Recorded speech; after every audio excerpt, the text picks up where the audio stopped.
Assalamualaikum warahmatullahi wabarakatuh.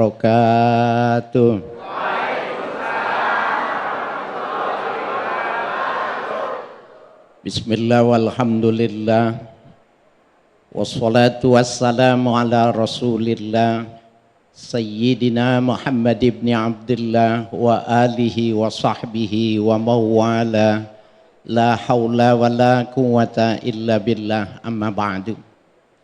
Ustadz Fauzan yang kami hormati, Ketua DKM Masjid Al-Inayah, para alim ulama, Ustadz Sofyan, Bapak-bapak, Ibu-ibu, hadirin sekalian dan para pemirsa TV One yang kami hormati. Berbicara tentang janji, tidak ada orang hidup tanpa janji. Ibu bisa berumah tangga karena ibu dijanjiin, betul nggak? Dulu bilang apa suami ibu?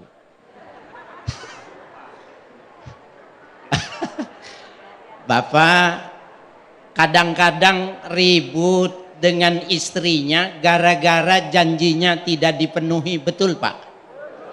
Bayar Pak. Ya. Bapak Ibu sekalian yang berbahagia, ada sebuah makalah mengatakan al-hubbu wa'dun. Orang kalau jatuh cinta itu dia mesti janji. Wal wa'du dainun, sementara janji itu adalah hutang. Wal dainu la yasudduhu illa rijal. Dan soal membayar hutang tidak akan bisa membayar, tidak akan membayarnya kecuali orang-orang yang disebut rijal. Rijal itu gentleman, orang yang punya budi pekerti, orang yang beragama bagus. Bu, suami ibu pernah janji enggak? Janji apa yang belum dibayar? Mumpung saya di sini, saya mintain wajib bayar. Banyak. Satu aja yang paling penting. Janji apa dia? Bapak Ibu sekalian yang berbahagia, Bapak, ukurannya kita sebagai seorang suami, kalau kita dalam kriteria ar-rijal, seorang laki-laki yang tulen, seorang muslim yang benar-benar identitasnya kita bisa wujudkan, maka semua janji harus dipenuhi. Itu mengapa terlebih lagi kalau janjinya menggunakan nama Allah. Allah mengatakan kenapa ada kafarat bagi orang yang berjanji dengan menyebut nama Allah. Wa qad ja'altumullaha 'alaikum kafila. Kalian jadikan Allah itu sebagai penjamin, sebagai saksi ketika kalian berjanji. Bapak Ibu sekalian, konteks ayat ini berkaitan dengan orang berjanji tapi atas nama Tuhan. Para pejabat, orang yang punya kedudukan, orang yang diberikan amanah untuk memelihara, melaksanakan kewajiban, mereka kalau di Indonesia itu sumpah ditaruhin Quran, betul nggak? Ibu bapak saudara sekalian, pejabat yang disumpah atas nama Tuhan, demi Allah saya bersumpah, itu yang dibilang dia jadikan Tuhan sebagai saksi, maka ada kafaratnya. Subhanallah.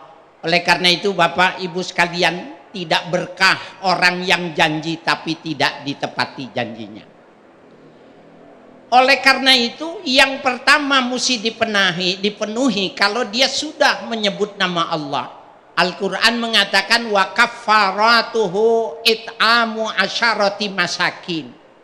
Kalian kalau berjanji dan membawa-bawa menyebut-nyebut nama Tuhan, maka kau mesti bayar kafaratnya, itu adalah memberi makan 10 orang fakir miskin.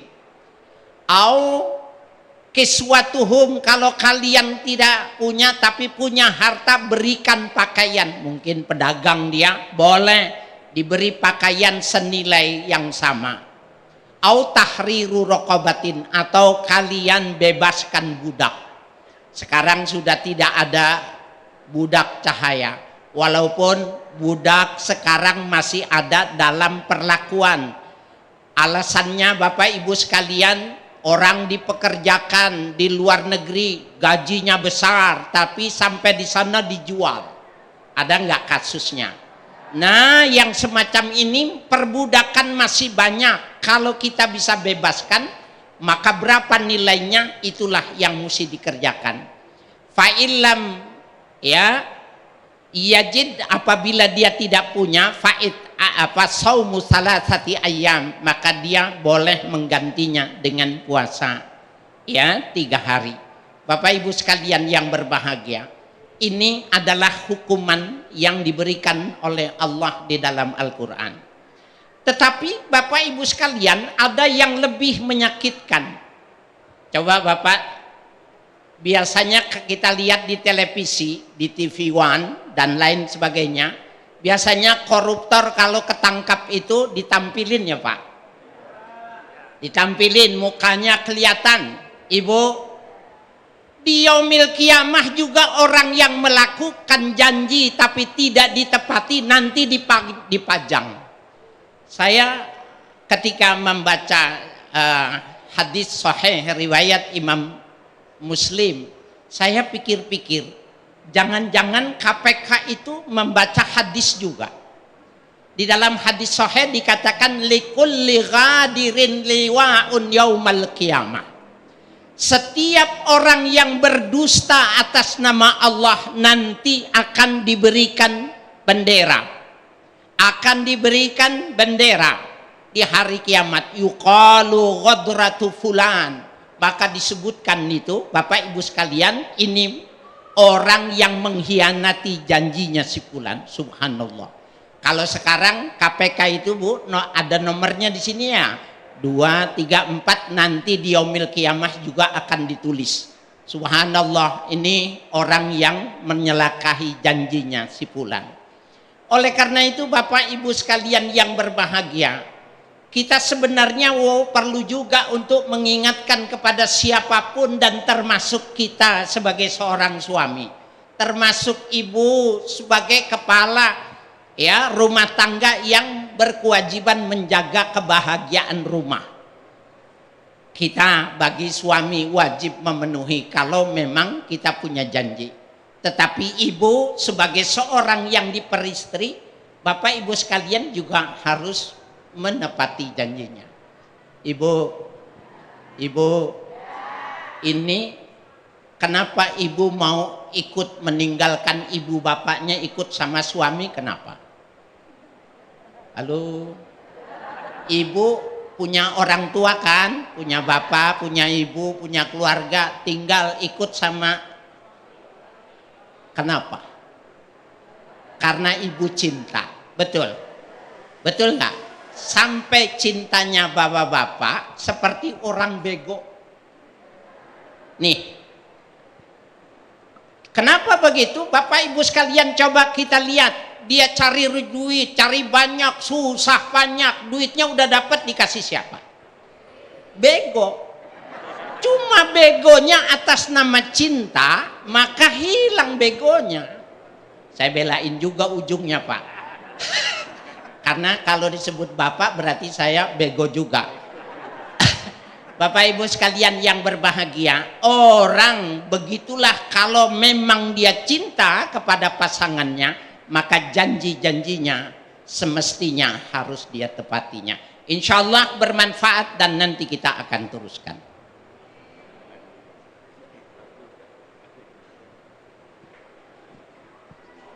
Baik, Masya Allah, terima kasih Kiai Haji Haris Hakam yang telah memberikan tausiah di segmen kedua ini. Masya Allah menjadi perenungan dan na'udzubillah summa na'udzubillah. Salah satu bahaya atau dahsyatnya ketika kita berani-berani mengingkari janji, di antara tadi yang disebutkan oleh guru kita Kiai Haji Haris Hakam, akan mendapatkan ketidakberkahan dan juga ketidaktenangan dalam hidupnya. Na'udzubillah summa na'udzubillah. Namun menjadi pertanyaan besar bagi saya dan juga mungkin di antara jamaah dan juga para pemirsa, bagaimana ketika kita tidak bermaksud mengingkari janji secara tidak sengaja karena kondisi dan juga keadaan terpaksa kita harus mengingkari janji tersebut.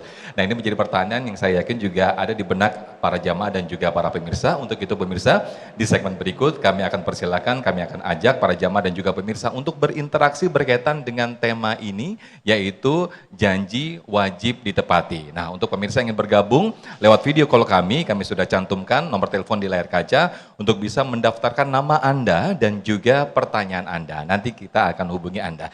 Namun pemirsa, guru kita Ustadz Fauzan Hidayatullah sudah bersiap-siap untuk berbagi berkah bersama Luwak Tarik Malaka.